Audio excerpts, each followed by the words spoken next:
میں پوچھا یہ تو میں بتا دیتا ہوں ساروں کے سامنے ہی. اور میں وہاں جماعت احمدیہ پاکستان کا ہیڈ تھا, ناظر اعلیٰ تھا.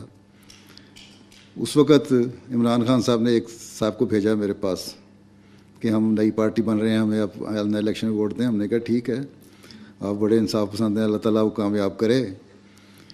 اور جہاں تک ووٹ کا سوال ہے, ہمارے پاس تو ووٹ ہے. میں نے کہا نہیں, آپ دیں تو آئندہ پھر ہم اسمبلی میں جائیں گے تو پھر آپ کا حق ہوگا.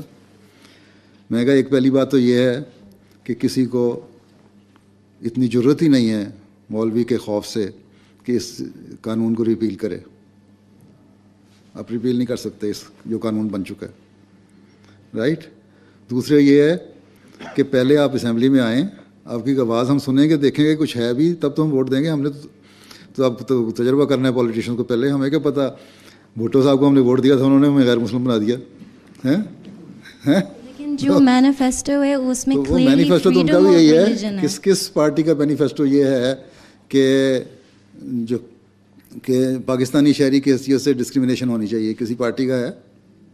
لیکن وہ تو پاور میں ہو کے کر رہے ہیں. پھر آپ بھی پاور میں آئیں گے تو ہم انشاءاللہ آپ دیکھیں گے, جب آپ نے انصاف کیا تو ہم اگلا ووٹ آپ کو دے دیں گے. Thank you. اس نے کہا مجھ سے تو آپ کی جماعت کے چیئرمین صاحب نے بھی مجھ سے ووٹ مانگے تھے کہ ہم آپ کو آپ کا حق دلائیں گے, فریڈم آف دا ریلیجن دیں گے, مذہبی آزادی. میں نے کہا جی آپ نہیں دے سکتے جب تک یہ پگڑی والا مولوی اسمبلی میں موجود ہے. مولانا کے بارے میں وہ وہاں بیٹھ کے ڈر رہا ہے. تو ہم پوچھ سکتے ہیں کہ آپ نے قادیانیوں سے ووٹ کیوں مانگے ہیں, آپ نے بندے کیوں بھیجے ہیں وہاں پر جو ملک پاکستان کے آئین کو تسلیم نہیں کرتے, آئین جو انہیں حق دیتے وہ نہیں مانتے. آپ ان سے ووٹ لینے پہنچ گئے. وہ اسلام نہیں مانتے, قرآن نہیں مانتے, شریعت نہیں مانتے, دین نہیں مانتے, مذہب نہیں مانتے, الگ بات ہے. لیکن جو کانسٹیٹیوشن آف دا پاکستان, ہمارے مملکت خدا داد, اللہ اس کو قائم و دائم رکھے, اس کے آئین اور اس کے قوانین کو تسلیم نہیں کر رہے, اور آپ کی جماعت ان سے ووٹ مانگ رہی ہے. کیوں؟ قادیانیت سے آپ کا کیا رشتہ, کیا تعلق ہے؟ آپ یہ کیوں چھپاتے ہیں کہ عمران خان نے مرزا مسرور سے اپنے لیے مدد مانگی ہے؟ آپ یہ بات کیوں چھپاتے ہیں کہ Toronto city of the Canada میں قادیانیوں نے اجتماع کر کے اسے کہا ہم سے جو وعدے کیے گئے تھے وہ پورا کرنے کا وقت آ گیا ہے؟ مفتی طارق مسعود صاحب, آپ کیوں چھپاتے ہیں اس کی آسما حدید جو اس کی MN ہے, اس نے والا آل ابراہیم کہہ کر کہا, اس سے مراد یہودی ہیں, لہذا قبلہ اولا یہودیوں کو دے دینا چاہیے. اور اس نے اسرائیل کے لیے اس کے لڑکوں نے باقاعدہ تحریک چلائی, جب پھنسے تو اسپیکر کے ذریعے انکار کرا دیا. آپ یہ بات کیوں نہیں بتاتے ان کو کہ اس کی یاریاں اس حد تک غیر مسلموں کے ساتھ مذہبی طور پہ ہیں کہ یورپی یونین کہتی ہے ہم نے $9 ملین خرچ کیے ہیں آسیہ کی رہائی کے لیے. عمران خان یہاں سے کہتا ہے میں آسیہ کو چھوڑ رہا ہوں. You will find that Asia will be leaving very soon.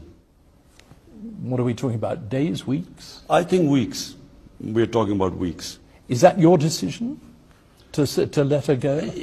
There's a little bit of a complication, and you know I can't speak on the media about it, but I can assure you she's safe and she will be leaving in weeks. Imran Khan hurries off. First Secretary of State, you'll be aware of my interest in the Asia Bibi case that has been ongoing in Pakistan. It raises questions about the rule of law program and whether it can be considered good and effective, whether the program itself can be considered effective and whether the program as well can be considered good value for money. It's £9.32 million of ODA money and an undisclosed amount of non-ODA money.